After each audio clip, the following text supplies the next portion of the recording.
porque nós já nos entregamos a Deus, não é verdade? Então não é difícil, analisa, já entregamos, então não é o mais difícil, certo?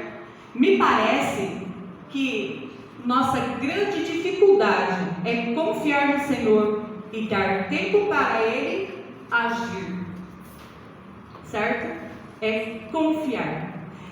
Muitas vezes a gente precisa de alguma coisa, só que eu quero isso para ontem, né? Aí eu me ajoelho e eu oro, e à noite eu quero que já esteja na porta. Mas Deus sabe se isso é bom ou se isso é ruim para nós. E aí a gente acha que Deus não está respondendo a oração. Por que Ele está demorando? Nossa, eu já orei e Ele não está fazendo nada. Não é assim que a gente pensa? Eu sou assim porque eu sou ansiosa. Eu sou ansiosa.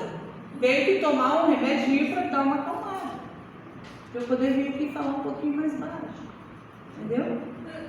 Esse é o nosso problema. O nosso problema é confiar e deixar Deus agir no tempo dele, certo? Então, a maior dificuldade, na minha opinião, tá? Eu não estou falando assim que é a opinião de vocês, que vocês possam refletir na opinião de vocês, qual que é a maior dificuldade que vocês têm, lembrando do verso do Salmos 37, verso 5, que Deus fala: entrega, confia e espera. Vamos lá. Vivemos um dilema. Neste momento nós vivemos um dilema, sabe por quê? Nós vivemos num mundo de imediatismo. Olha, gente, eu não tenho vergonha de falar, tenho 50 anos, e quando eu ainda era jovem, eu me lembro muito bem de que quando as mangas começavam a florar e dar as mangas, nós esperávamos com ansiedade para que a manga ficasse madura, sabe? E hoje a gente vai no supermercado, não é tempo, não é época, aquela fruta não é daquela época, mas ela tem no mercado. Nada hoje a gente consegue esperar. E eu estava lá refletindo lá em casa. Hoje a gente vai no mercado, a gente compra milho fora de época, a gente come manga fora de época, a gente come morango que é fora de época, tudo porque tem uma estufa que acelera o processo de amadurecimento e faz com que a gente come uma manga forçada madura, né? Para madurar. E a gente come e a gente tem acesso a elas. Mas eu vou mais além. Quando eu namorava com o meu marido, lá em Rondônia, ele veio embora para Ribeirão Preto. Tudo bem com você? Prazer te ver aqui. Deus te abençoe. Eu morava em Rondônia e ele veio embora para Ribeirão Preto. Ou era carta, 3 dias para chegar. Vinha a cavalo. Uma semana, a Tati, ela também não é muito novinha, né, Tati? Quando eu queria falar, ouvir a voz do meu querido esposo, não sei, Rita, você lembra da ficha? A irmã Pia também lembra. Você lembra, Zé? Ficha. Gente, eu fazia de tudo. Edith, você foi da ficha de telefone? Ficha. Comprava ficha. Cecília, lembra? Ficha telefônica? Imagina, a Cecília é nova. Comprava ficha de telefone e ia atrás de um orelhão, né? Que tivesse disponível, porque o que era mais usado era o orelhão, assim chamado por nós. Colocávamos a ficha e tinha que falar rapidinho porque a ficha ia caindo. E era a maior alegria, era uma sensação maravilhosa, ouvir a voz da pessoa, e daí esperar mais 15, 20, 30 dias para falar de novo. Nós não tínhamos aquele processo de: oi amor, tudo bem? Hoje você vê a pessoa lá no Japão. Nós hoje vivemos com o imediatismo. Tudo é para ontem. A gente não consegue mais esperar. E assim está sendo a nossa vida, as nossas orações. A gente não consegue esperar Deus agir no tempo dele. Deus fazer conforme a vontade dele, não a minha. Porque às vezes o que eu estou pedindo hoje para Deus não é o melhor para mim. Deus me conhece antes de ter criado o mundo. Fiquem pasmados, porque eu li isso em Reavivamento Verdadeiro. O que a igreja precisa. Deus nos conhece desde antes da fundação do mundo. Então Ele sabe o que é melhor. A minha oração pode ser a minha vontade. Eu preciso dela para hoje. Eu preciso que Deus responda isso hoje. Não é do meu jeito. Por isso que os salmos falam: entrega o teu caminho ao Senhor, confia plenamente em Deus. E lá no Salmos 40, Davi fala o seguinte, está bem ali do ladinho. Em algumas versões fala: esperei pacientemente pelo Senhor. Ele se inclinou para me ouvir e atendeu a minha oração quando eu gritei por socorro. A gente faz isso? Vou me ajoelhar, vou orar, porque eu preciso. Uma coisa interessante. Vou contar esse testemunho. Eu acredito que vai ter algo a ver. Uma menina adventista, praticante, fiel a Deus. Todos aqui que já fizeram o Enem sabem que na maioria das vezes, ou na maioria, ou todas as vezes que acontece, ela é no sábado, certo? Sábado. Essa menina chegou então para a direção da escola, pediu para que ela fosse liberada, para que fosse feita a prova dela depois do pôr do sol. Orou e pediu: Senhor, me dê paciência e a fé que eu preciso para testemunhar. Falou com os dirigentes do Enem. E a diretora chegou nela e falou assim: por que só você? Tem mais 5 adventistas aqui que vão fazer no horário normal. A igreja de vocês é diferente? Ela disse assim: na minha mão existem 5 dedos. Esses 5 dedos, eles fazem parte da minha mão, mas nem todos eles são iguais. Eles têm tamanho e espessura maior um que o outro. Eu não posso responder por eles. E ela foi então confinada numa sala, esperou então para que o pôr do sol chegasse. Pacientemente ela esperou pelo pôr do sol e ela fez a prova depois do pôr do sol. E os demais, que são adventistas, porém não confiaram em Deus, fizeram a prova. E veio o resultado. Depois de alguns dias veio o resultado da prova. Sabe aqueles 5 que fizeram a prova no sábado? Vocês sabem o que aconteceu com eles? Passaram todos. Todos eles passaram. Aí agora vai no Salmos 37, no verso 1, e vamos entender o que Deus estava querendo dizer. Acharam aí? Amém? Amém.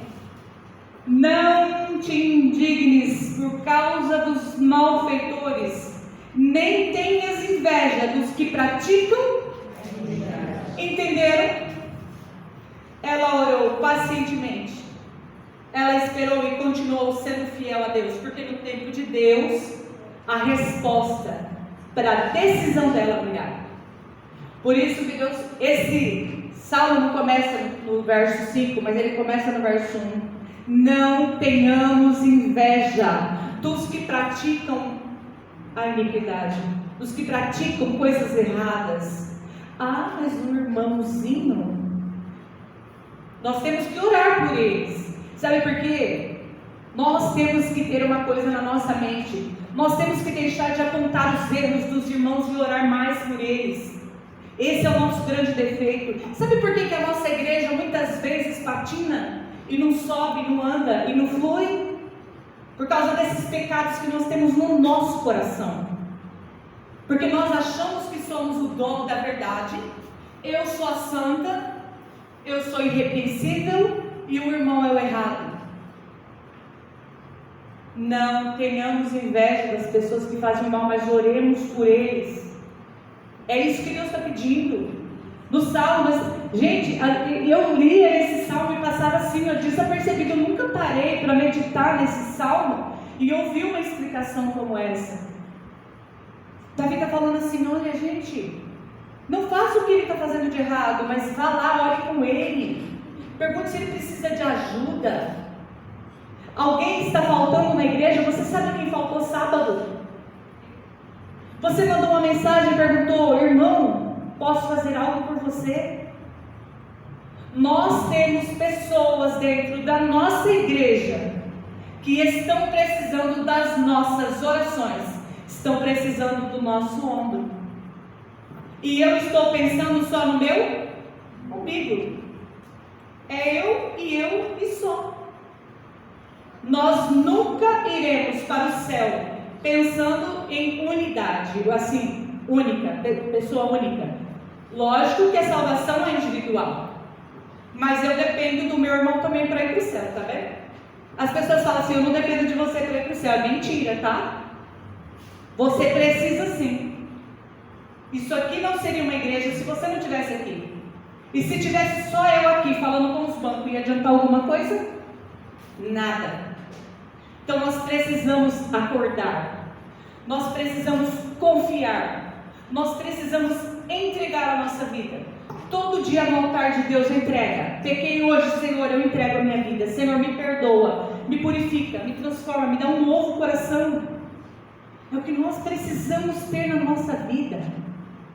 É a certeza de que Deus, no tempo dele, Ele vai responder as nossas orações. Mas Ele fala que a gente tem que ser perseverante. Vem uma luta, vem uma guerra, estou desempregado, ai Deus me abandonou. Quer dizer, quando eu tomo decisões que está tudo numa boa, tudo fluindo, eu não preciso nem de Deus na minha vida, né? Está tudo maravilha. Cuidado, viu, irmãos? Quando tudo está muito tranquilo, cuidado. Cuidado que o inimigo, ele se aproveita da nossa maresia boa, da nossa tranquilidade, para inflamar os dardos dele ali, e nós não vermos o argão que está no nosso olho. Enquanto a gente está olhando para o cisco do olho do nosso irmão, a gente está com uma trava, uma tora no nosso olho. O inimigo nos cega. Ele deseja que nós não confiemos em Deus. E quando nós oramos, ele fala assim, está vendo? Você orou, o que Deus fez? Ele coloca isso na nossa cabeça. Mas Deus é mais que vencedor na nossa vida.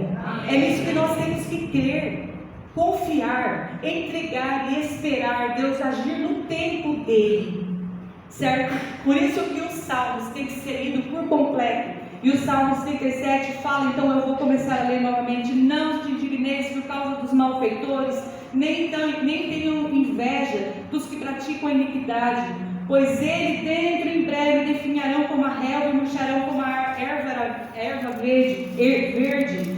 Confia no Senhor e faze o que é bom. Confia no Senhor e faze o que é bom. E habita na terra e alimenta-te da verdade. Gente, esse salmo, ele fala tudo para a nossa vida. Alimenta-te da verdade. Anda no caminho do Senhor. Não tenhas inveja das pessoas que, o cara está roubando, ele está crescendo na vida. Olha, ele fez um baita de um casão, está com um carrão. Não tenha inveja, porque a Bíblia fala assim que muito dentro em breve eles serão como o quê? Como a folha que seca. Entendeu? Deus tem algo prometido para nós que é muito maior do que qualquer coisa deste mundo. Eu vejo assim, eu gosto muito de ver paisagens na televisão, tem uns lugares maravilhosos. Eu falo, gente, será que isso é real? E eu fico assim, deslumbrada de ver aquelas cenas, aquele lugar, aquela grama, não tem um matinho, nem uma erva daninha, nada. Se nós admiramos as coisas deste mundo, está em pecado, muito melhor Deus tem para nós no céu. Não vamos desistir. Não vamos desistir da nossa caminhada, por mais difícil que pareça. Por mais que a porta esteja estreita. Por mais que muitas vezes nós caímos em pecado e de novo nós temos que ir a Deus e confessar o nosso pecado a Deus. E Deus está pronto. Todos os dias Ele está ali pronto. Caiu, pecou? Eu estou aqui, filho. Ele fala assim, para a gente ser forte, para a gente não cair. Mas se a gente cair, sabe que você tem eu. Eu sou seu advogado, eu estou aqui. Vamos fazer a nossa parte. Vamos fazer o nosso melhor. Vamos entregar, vamos confiar em Deus. Assim como o Salmo está falando. Entrega. Alguma coisa? Algumas coisas? Não. Deus fala, entrega tudo. Eu entreguei as minhas filhas. Eu entreguei as minhas filhas nas mãos de Deus. Eu entreguei o meu esposo nas mãos de Deus. Porque por mim eu não consigo. Então eu coloquei na mão de Deus. Eu fico desesperada? Eu fico. Sabe por que eu fico desesperada? Porque eu sei que Jesus está voltando. E parece que nada está acontecendo. Parece que nada está surtindo efeito na vida das pessoas. Pelo menos na minha família. Eu falo, elas conhecem a verdade. Jesus está voltando, o que vocês estão fazendo?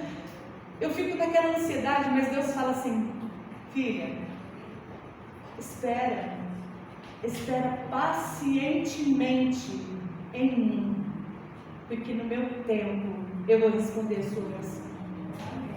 Que nós possamos ter esse objetivo na nossa vida, de confiar, de entregar, de ter a certeza de que no tempo de Deus Ele vai responder a sua oração, conforme a vontade de Deus. Vamos fazer esse propósito com Deus, vamos entregar as nossas vidas, porque hoje é o tempo oportuno.